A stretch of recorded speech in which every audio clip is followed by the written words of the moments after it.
in kawo dalilai na cikakku da references su duba su gani in sun gamsu shikenan, in ba su gamsu ba su dawo su warware.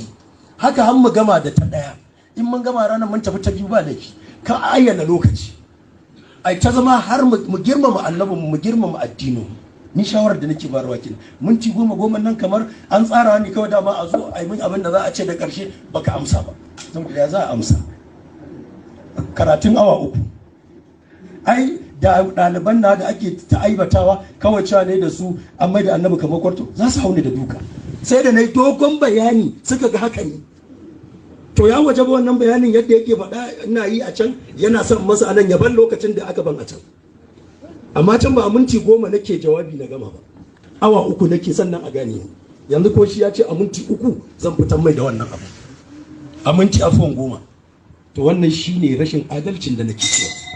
Sa gamsassu ga waɗannan tambayoyi ba, duk wanda yake sauraro ko yake gani ya san malam Jabbar bai ba da amsa akan waɗannan tambayoyi ba. Kuma maganganu da yake yi na ilimin hadisi, duk wanda ya san ilimin hadisi ya san maganganu ne da yake caccakuɗa maganganu waɗanda suke wato waɗansu su ba akan doren ilimin hadisi yake gina su ba. Don haka mai girma kwamishinan harkokin addinin musulunci, wannan shine verdict, shine hukuncin da ni a matsayina na shugaban wannan zama da kuma abinda na hankalta na nazarta na gani shine waɗannan tambayoyi da waɗannan malamai suka gabatar ma malam Abdul Jabbar bai ba da amsa a kansu ba. Ya yi ta kan kewayawa, ya yi ta kewayawa, amma babu wata tambaya guda ɗaya da tunkare ta gadangadan ya ba da amsa a kanta. Wannan kuma ya rage ga wato gwamnati ta nazarci wannan abin ta san matakin da za ta ɗauka. Allah ya datar da mu. Muna godiya ga ni musamman ina godiya akan wannan alfarma da aka yi mun, ba dan na fi kowa ba aka bani. Assalamu alaikum wa rahmatullahi ta'ala wa barakatuhu. Al'ummar annabi, masoya masu ƙauna ga wannan janibi na shugaban halitta sallallahu alaihi wasallam, saƙo na musamman zuwa ga ɗaukacin al'umma, maza da mata, yara da manya, daga bakina ni Abdul Jabbar Kabara. Ma'ana wannan saƙo da manufarsa shine kan waɗannan kalmomi da aka daddatse, wanda ni ina cewa natijarsu ta fito ne daga hadisai na ƙarya, kuma ina yaƙi da su don kare darajar annabi da rasarwa da magautansa makamin da suke yaƙar annabi da addinin musulunci da su. A daidai lokacin da wasu ke datsaya suna cewa a'a ni ne nake faɗar wannan abu, babu su a cikin littafai. Masu sauraro hankalinsu ya rabu, masu bina da suke iya samun lokaci su ji sun gane me nake faɗa, amma wanda iya datsewar suka ji ko suka gan mu ajiye wajen zama da aka yi ana cewa nuna gun, ina cewa ba lokaci, to irin wannan ba su fahimce ni ba.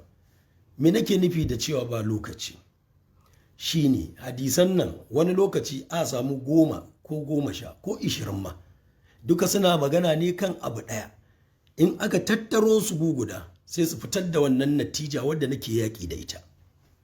To sadda aka ce a minti 10 ka nuna maganar da sai an haɗa hadisai aƙalla 10 ko 20 sannan ta fito, dole ka ce ba adalci ba, a baka lokaci ka kare kanka, in ya karu shi kenan, in bai karu ba a ɗora daga nan.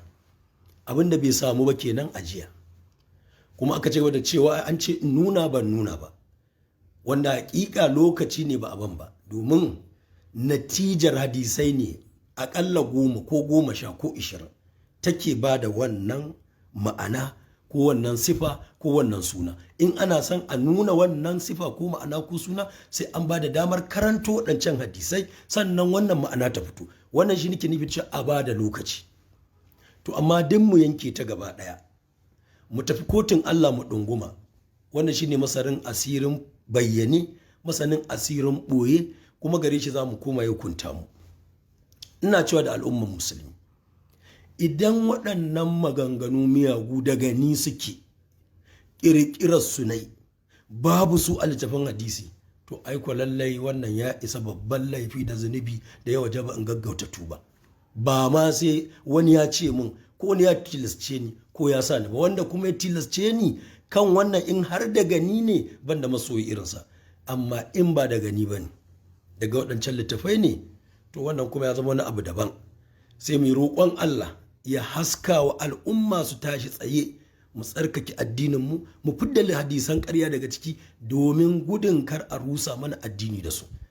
In kuma yadda wasu ke faɗa babu a cikin hadisan nan daga ni ne, to ina shaida duk duniya tuba na magaggauci da farko Ubangiji subhanahu wata'ala kafin kowa, da neman afuwar Ubangiji da neman gafararsa idan har daga ni ne.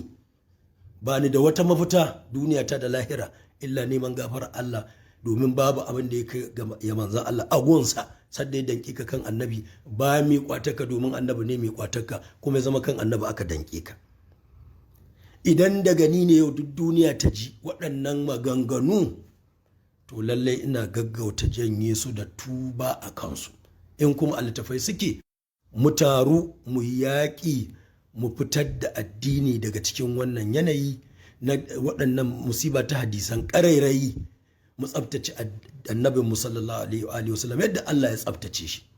Wannan shine takaitaccen saƙona ga dukkan al'ummar musulmi, tare da kyakkyawan fata na Allah ya haɗa kanmu, ya haɗa kalmar mu, ya gusar da gaba da ƙiyya a tsakanin mu, ya ba mu ikon tashi tukuru mu yi wannan addini aikin da ya wajaba a yi masa a wannan lokaci wanda shi ya fi bukata. Wassalamu alaikum wa rahmatullahi ta'ala wa barakatuh.